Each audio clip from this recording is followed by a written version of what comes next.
The lines between RPA and capture have been blurred for the past few years, but it seems like it could be a match made in heaven.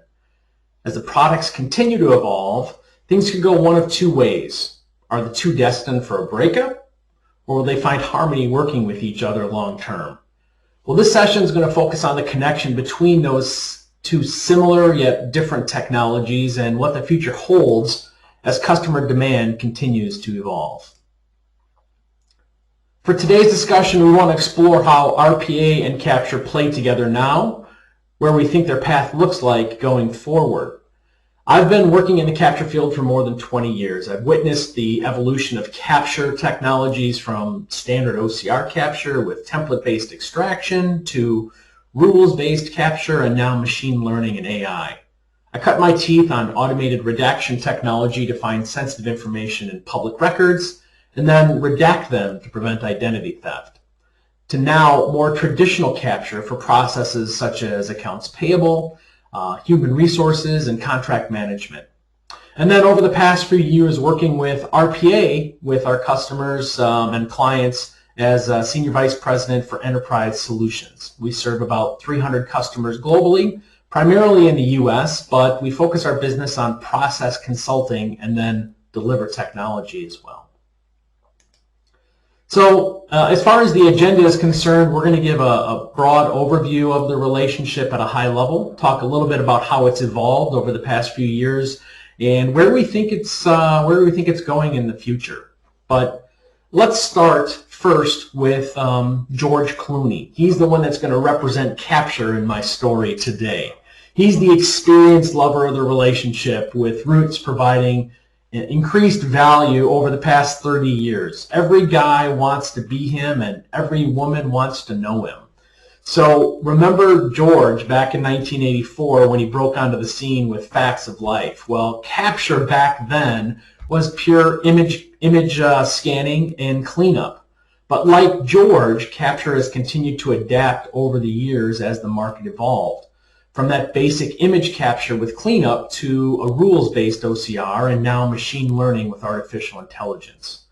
Did you know George has been named as the sexiest man of the year twice?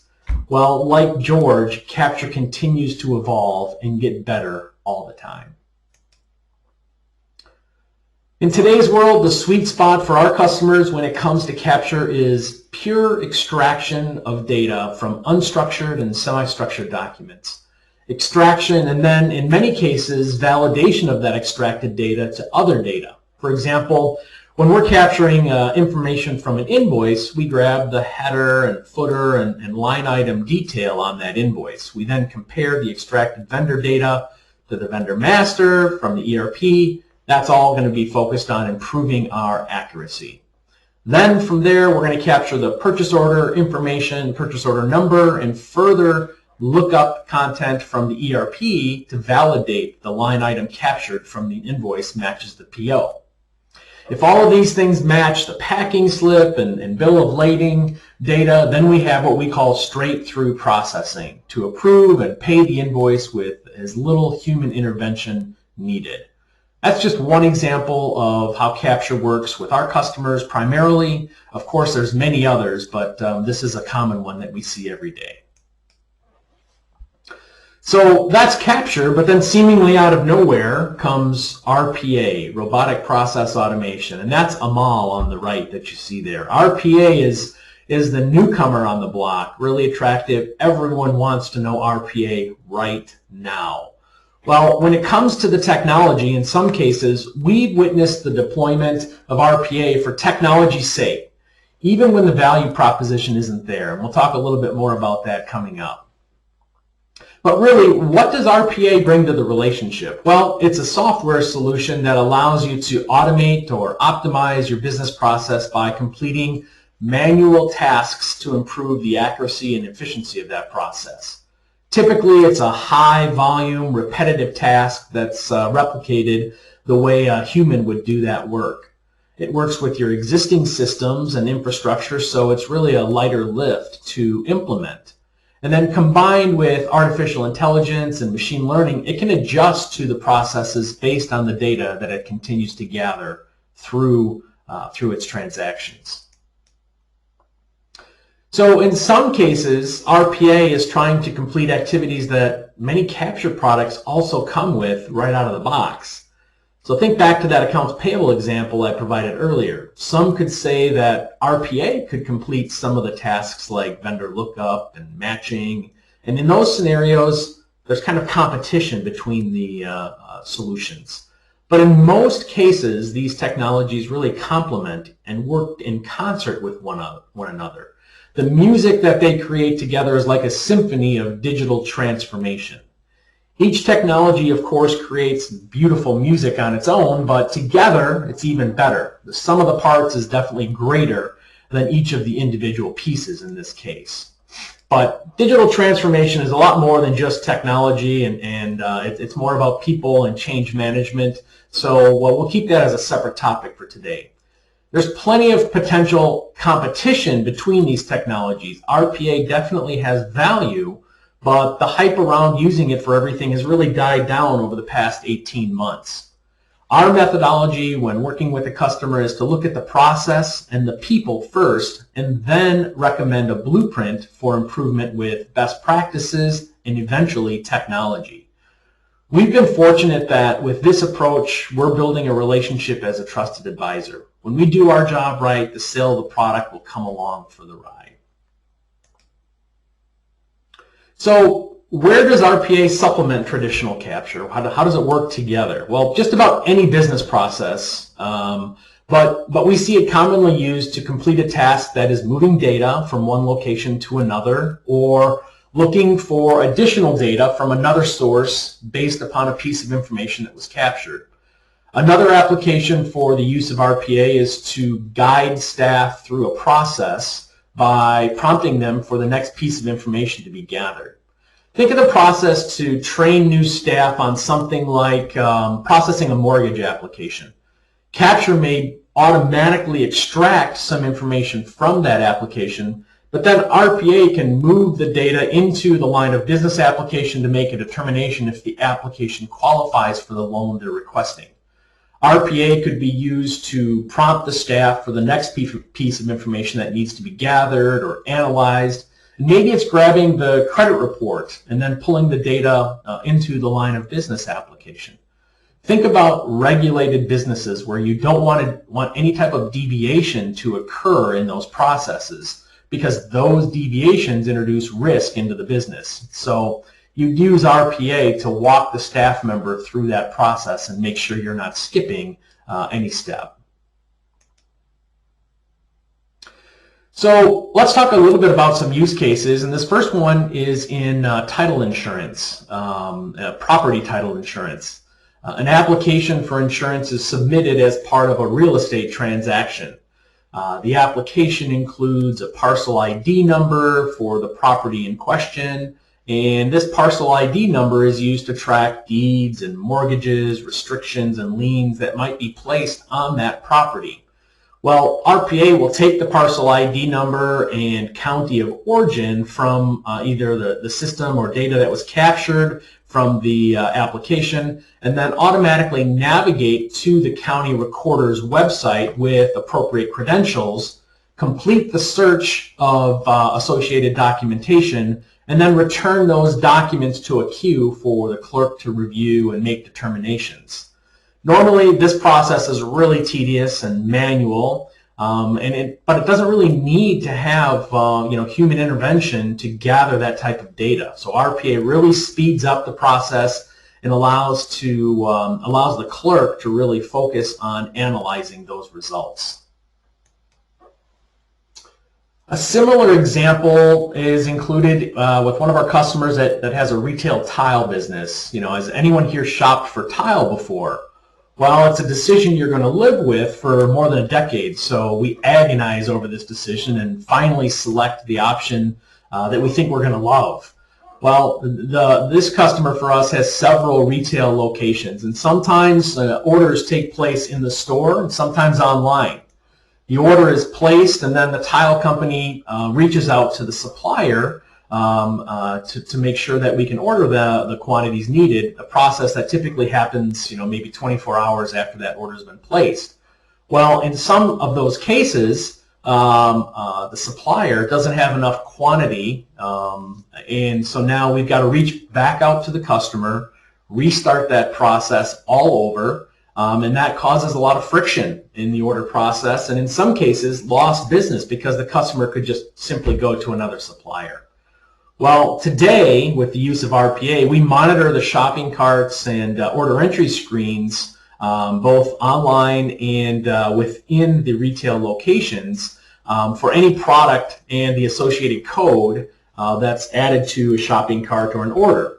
We then use the bot to identify the specific product manufacturer, navigate to their website or portal, and then instantly check for product availability.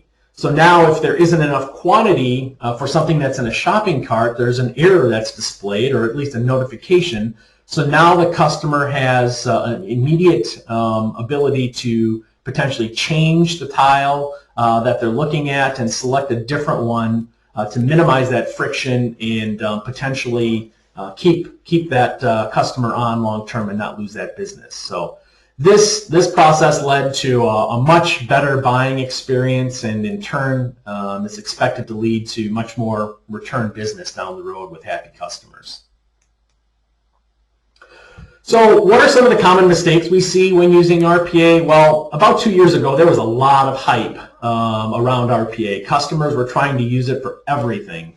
Last year, we had a customer that purchased a new licensing model for one of their core software solutions, and this new model required a change to every user's desktop environment to remove one license and add the new one. Well, they spent a few days configuring and testing a bot to access their user profile data and then modify the desktop licensing model. And could RPA do it? Absolutely. It's only going to take a few days for the entire 4,000 user population to be changed. But another conversation with us uncovered that really a simple configuration change to the core application could be made to complete this work in less than an hour. So kind of jumped the gun on just using RPA for RPA's sake there. Another mistake that we see is really trying to automate a process that doesn't necessarily have a return on investment. So along a similar vein, in another case, we were evaluating automation for a third-party health payer. So we certainly could build a complex bot that could automate the process, and oh, lo and behold, it's only going to cost $200,000 a year. That's great, but it only saved about 0.5 FTE, so the ROI really wasn't even close. I mean, it's great to automate, but if the cost of the automation is more expensive than the current process, let's not do it. So the other thing to think about is, as we all know, there's been a dramatic shift in the labor market. So just leaving people in a process like the one I just described is getting harder and harder. You can't just throw people at the process anymore. You can't find those people. I recently met with about 1,000 person financial institution in Iowa, and the unemployment rate in their county is 2.6% with a labor participation rate of about 68%. You simply can't find people. People that want to work are working.